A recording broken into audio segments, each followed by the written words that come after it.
I know things look a little bit different, but I promise you it's going to be better than ever. Welcome to Season 3 of Sister's Diary, where I've created a safe space where Black women can come together and talk all things hair. While hair may be the topic of discussion, you'll be surprised where the conversation can go when talking about it. Today, I've brought my girls together to talk about the impacts the recent pandemic has had on our lives, how hair and color discrimination is very, very real, and how we can all bridge the gap. So sit back, relax, and grab a drink or two, because this pajama-themed Sister's Diary is one you don't want to miss.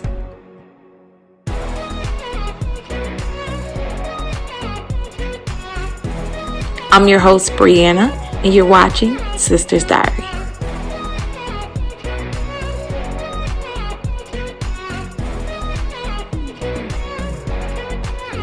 Okay, guys, so Barmel brought up a really good point, and I definitely wanted to tackle this subject. So basically, we're going to be talking about instances in our childhood, whether that be middle school, high school, elementary school, where people made comments about our hair that made us feel small or made us feel a type of way. So maybe Barmel can start. Yeah. Okay. Story time. Go ahead. Okay. So I have I would say 2 instances that I want to go over real quick. So first one was with my teacher. I feel like at times people feel like it's our job to educate them on our hair and our hair textures, but I feel like at the same time it's their job to try to seek some knowledge about the students in their classroom. Now, I had micro braids, back when it was really in. Yeah. And she was just like, she said, "What are those?" And then she just touched my hair. What are those? Now, she was white, she was Caucasian, and she may not have known how that would have made me feel in that moment, but first of all, you don't touch my crown, honey, unless I allow you to. Don't touch right, come on. So she just really wasn't conscious of that. I don't feel like I need to educate you on how you're supposed to move, but it just made me feel some type of way. And then another situation that I'll go over really quickly was, as younger folks, people tend to be mean here and there. And I was more of a tomboy back in the day, y'all. I wasn't all glitz and glam. I was more of a tomboy. So, I liked wearing pants and all that stuff. And, my hair would be cute, but, have my little bubbles. But it was nothing crazy. So, love the bubbles. Yes, love the bubbles. So, there was these groups of girls, but, they were able to put their hair down straight all the time,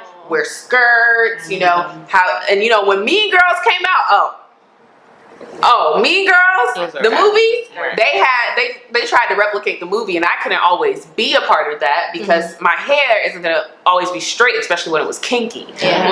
And I'm not going to do that. So having to explain myself or being kicked out of the group because of that, or be like, "Oh, you can't sit with us today because you don't have this skirt on, or you don't have your hair like this." So that's so mean. At a young age, I just had to learn how to be able to be individual. And my mom had a sit down talk with me, and she helped me embrace the fact it's okay that you're not with them.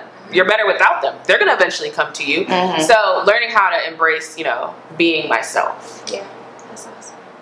It's beautiful. Wow, that was super emotional. I was thinking, when you guys, growing up, did you guys ever wear a swim cap, to the pool? Oh, yeah. I didn't really go to the pools. Yeah. So I think that was kind of when my first, trauma of hair started when I was younger. My mom always made me wear a swim cap because when my hair is wet, it dries afro. Wet and it dries afro. And I used to always be embarrassed to go kind of swimming sometimes because I'd be the one kid looking like a Skittle in the pool with my swim cap on, And it was just, some of my white friends were like, "Why you wearing a swim cap? Jump in." And I'm like, "I can't." My mom said I can't get my hair wet, For me, it was for the chlorine. Yeah. I don't think my hair still got wet. The swim cap stuff don't work. Right. At all. And my mom be mad every time.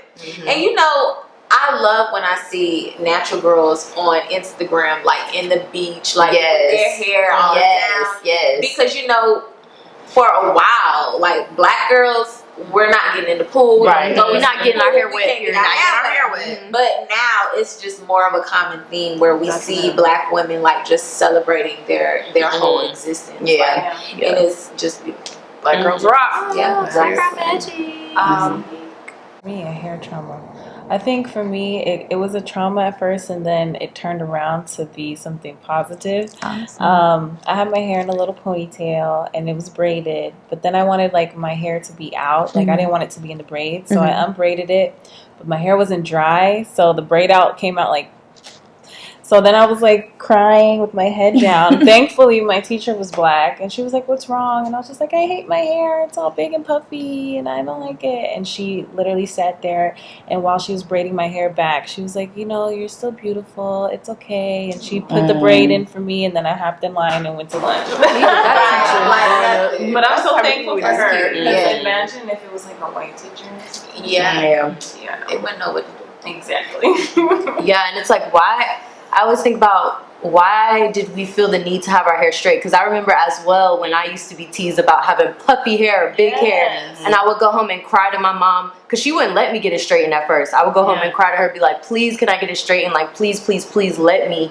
And I always wondered, like, why? Well, obviously because I was being teased. And then if we even go back to the roots, I know we touched on roots earlier a little bit, but like, you know, like Caucasians and white people, like they try to make us believe that our hair wasn't good and that, you know, that we should have straight hair like them or flatter hair, and then look at them now. I was trying to gonna say, get the it's body funny how the tables and the waves and the curls. You know what I'm saying? Because they've always been envious of us. Period. With everything. That's another story. Do you remember the commercials? Like how the commercials would show like frizzy hair, and it would just be a girl with regular curly hair. Yeah. It wouldn't even be frizzy. Yeah, right. Like it would just be a regular girl with curly hair, and Putting on for the commercial. right. And I would just be like, "Well, excuse me." That's what my hair look like. You know. Right. So yeah. Right. Do you have a trauma?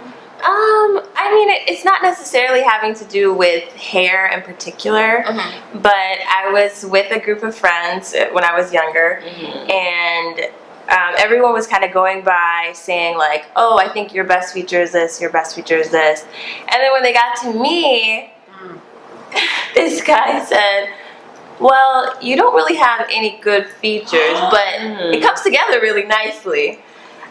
Oh wow. And no, but he's like light skin dude. I didn't think. But I mean, Black guys too. They do that. Lack of embracing. And like that's always stuck in my head. Like sometimes I'll be looking in the mirror and I will hear this like 10-year-old voice, and I'm like, yeah, it does come together nicely, but I can name like 12. Exactly. Yeah. You are so beautiful. Like when I first saw you, like your smile. Like, I was gonna say that. The Smile. complexion, the eyebrows, the curves. It's everything. It's Absolutely gorgeous. It really Same thing when I is. first met her. Yeah. And I think it's so important to just be careful who you surround yourself with. Like when I'm around you guys, I really do feel confidence. Yeah, I do too. And we make sure to like boost each other because that's necessary. It's necessary.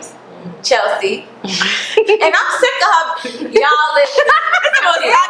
This girl will talk Y'all ears off. real. Yesterday. I don't know. She need to bring the one that was here yesterday. Right. So I'm real confused right now. What? I think I'm engaging in conversation. I mean, saying little things here and there. All you talked about was the Bratz doll. And you said their names wrong. Right. Thank y'all. I don't know. I got a lot of trauma. Well, talk about it. about your hair. Your trauma. Like, I'm sorry. Watching. And then probably not, because like I'm still go through it to this day. Like that's not a trauma that I'm over. What is it? Like I don't know. I just don't like my hair at all. I'm not happy with it. I've never been. Why is that though? Because I just, like I said earlier, like I just became so dependent on my hair. I wore weaves a lot back in school. I used to get like picked on because of my hair. I was like wearing wigs when I was like 13. So yeah, like that's just really something to this day that I'm still not like. What were some of the things that they would say when they would pick on you? They would ask me like, what was how my real hair looks like. Like my edges was bad, I had BDB, so they would definitely like call that out. Like it was just like a little stuff like here and there, and I think that's like some of the insecurities that kind of like projected on me in adulthood, and it's like still there. So like me saying like what was traumatizing, it's just like that's not like I want to be transparent as possibly as I can, but with me going into debt, like I really have to uncover like a lot of things. So I get it. Similar to what you did, like what you just said. You said your edges were bad. Mm-hmm. First off, you just had natural edges. Yeah, you know, that's all it is. Yeah, that's it. Yeah. It's just natural hair. That's it. Exactly. Yeah. Like, why feel like but another thing is, I feel like we tend to not let people sit or be in how they really feel. I don't know what it feels like, you know, to not like my edges. I've always had a relaxer since I was like, what, 2? I don't know. What? 2. I was young. Wow. I was really young. Oh, wow. So for me to say that I understand or I know how you feel, like you definitely have to let people feel how they feel. Yeah. But to correct you in that, you know, your edges are just natural. Yeah. It takes a lot of you have to find what works for you. You know what I'm saying? You just have to find what really works for you and just do what makes you happy. Right. So my question for you is, with, you know, how you feel about your hair and, you know, how people have impacted you, what is something you'll pour into your child in order to make them truly love themselves? Most definitely. I would like really just. That's what I'm saying. Like I can't tell I'll probably have to like be taught it as an adult age, because I can't tell my kid how to wear hair, because that wasn't something I had. Exactly. Right. So that's something I have to teach myself. Yeah. You know what I'm saying. Parents do it all the time though. Like sometimes when we feel as though, I've been attacked as a child, I'm gonna show my child so much love, so they never feel like how I felt. Exactly. Well, that's what my mom was taught. She was wearing weaves. Her hair was like, so what she knew that to me. So maybe it was taught to her. How are you going to change that for your kid? But that's what I'm saying. That's something that I have to be taught now, because I honestly would not know. I don't know. You have to know do what I'm saying? some soul searching. Like I don't know everything in life. You know, I'm still figuring out life. I'm not perfect. So like I take full accountability, like everything that I do in my life. Absolutely. But I appreciate you for being so transparent about that. Yes, transparency. Yes, because I think as when we all have insecurities of a whole bunch of stuff, you know, a whole bunch of stuff. And like I said, it's just some stuff that you cannot relate with. And you have to let people feel how they feel. You know what I'm saying? Because I love my hair. I don't know what it is like not to love my hair. So it's just like, you know, I understand that, friend, and I'm here for you. If you need me to help you, you know, you got all the I love you. So we got whole hairstylist over there. Yeah, for sure. Exactly. Alexa, play "I Am Not My Hair."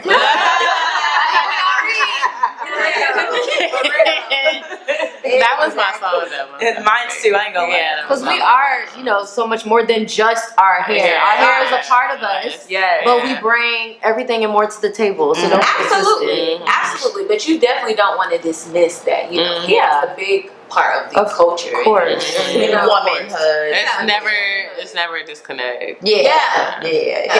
So a way of expression. All of that good stuff. And I feel like, you know, it's like you said, Barnell, it's a journey. It's a journey. And as long as we live, we're on a journey. So, you know. And as long as we support each other. Yes. For real. Yes, guys. So we definitely have tackled some interesting topics, guys, and I hope that resonates with some of you. And if it does, make sure you guys comment down below. Show Chelsea some love. Show all the girls here some love. And let us know how you like this episode. Have you been on a hair journey for a while with no results? Or just starting out and don't know where to begin? Well, TrustLog can help with all of that.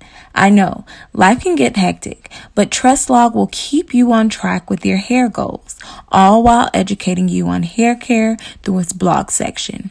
You can look up products and navigate your daily and weekly hair schedule through logging and reminder features. Download the TrustLog app today to discover your hair's full potential at www.trustlog.com.